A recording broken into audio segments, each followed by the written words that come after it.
Chapitre 3. Comprendre les différences générationnelles. Bienvenue dans ce chapitre consacré à la compréhension des différences générationnelles dans la communication entre parents et enfants. Nous explorerons le roman Père et Fils d'Ivan Tourguenieff, qui offre une réflexion approfondie sur la manière dont les différences entre les générations peuvent influencer la communication. Des conseils seront donnés sur la manière de construire un pont entre des générations différentes, et nous vous offrirons un exemple de dialogue entre un parent et un enfant confrontés à ces défis. Père et Fils d'Ivan Tourguenieff. Commençons par une œuvre littéraire classique qui a abordé le thème des différences générationnelles de manière extraordinaire. Dans son roman Père et Fils, Ivan Tourguenieff explore le conflit entre les anciennes traditions et les nouveaux idéaux à travers les personnages d'un père d'âge moyen et de son fils. Le livre met en lumière comment les générations peuvent diverger dans leurs perspectives et leurs idéaux, ce qui conduit souvent à des conflits de communication. Tourguenieff nous invite à réfléchir à la complexité de ces dynamiques et à reconnaître que les différences générationnelles sont inévitables mais pas insurmontables. Conseils sur la manière de construire un pont entre des générations différentes. Pour construire un pont entre les générations et améliorer la communication, voici quelques conseils. Écoute empathique. Efforcez-vous de comprendre les perspectives et les expériences de la génération plus jeune ou plus âgée, même si vous n'êtes pas d'accord. L'écoute empathique peut contribuer à créer un sentiment de connexion. 2. Ouverture au dialogue. Créer un espace sûr où les membres de la famille peuvent exprimer leurs opinions sans craindre d'être jugés. La communication ouverte est essentielle pour aborder les différences. 3. Respect mutuel. Accepter que chaque génération apporte des contributions uniques et respecter les différences de perspective. Le respect mutuel peut contribuer à atténuer les conflits. Exemple de dialogue entre un parent et un enfant sur les différences générationnelles. Imaginons une conversation entre un parent d'âge moyen, Marc, et son fils adolescent, Lucas, sur les différences générationnelles. Marc.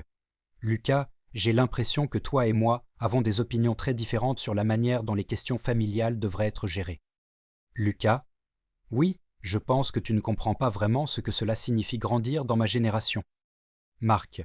Je comprends que les choses ont beaucoup changé par rapport à quand j'étais jeune. Je veux t'écouter et mieux comprendre tes perspectives. Quelles sont tes principales préoccupations ? Lucas. Eh bien, je pense qu'il y a des aspects de la vie que les jeunes d'aujourd'hui doivent affronter, comme la pression sociale en ligne, que vous n'aviez pas quand vous étiez jeune. Marc. Je comprends que les défis sont différents maintenant. Comment puis-je t'aider à naviguer dans ces défis ?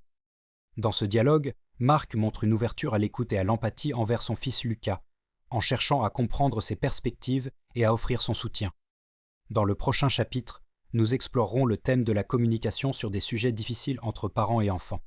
Restez à l'écoute pour apprendre des stratégies efficaces pour aborder ces situations délicates. Chapitre 4. La communication sur les sujets difficiles.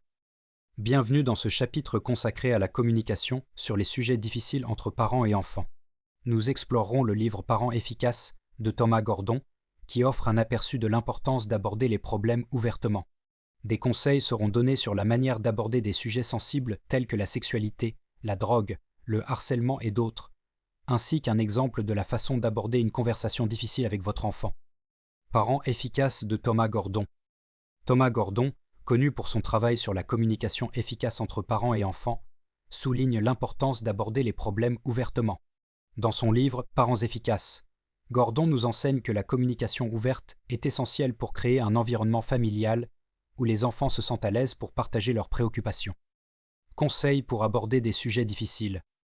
Aborder des sujets difficiles avec les enfants peut être un défi, mais c'est essentiel pour les aider à naviguer dans la vie de manière saine. Voici quelques conseils. Écoute empathique. Avant de parler, écoutez attentivement vos enfants. Essayez de comprendre leurs préoccupations et leurs craintes. 2. Soyez ouvert et honnête. Parlez de manière ouverte et honnête en fournissant des informations précises et adaptées à leur âge. Évitez le jugement. Évitez de juger ou de critiquer vos enfants.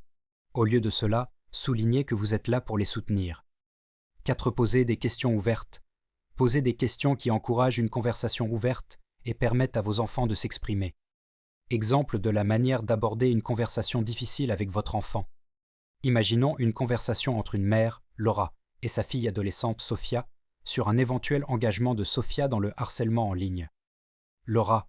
Sophia, j'ai remarqué certaines choses préoccupantes en ligne récemment et j'aimerais en parler. Sophia. De quoi parles-tu, maman ? Laura, j'ai vu certains commentaires et messages qui semblent être offensants envers les autres. Il est important pour moi de comprendre ce qui se passe. Sophia, je ne sais pas de quoi tu parles. Laura, je peux comprendre que tu pourrais te sentir gênée ou préoccupée à l'idée de partager cela avec moi. Je veux juste que tu saches que je suis là pour t'aider et te soutenir. Peux-tu m'expliquer ce qui se passe? Dans ce dialogue, Laura adopte une approche ouverte et non accusatoire pour aborder le sujet du harcèlement en ligne. L'objectif est de créer un environnement où Sophia se sent à l'aise pour partager ses sentiments et ses préoccupations.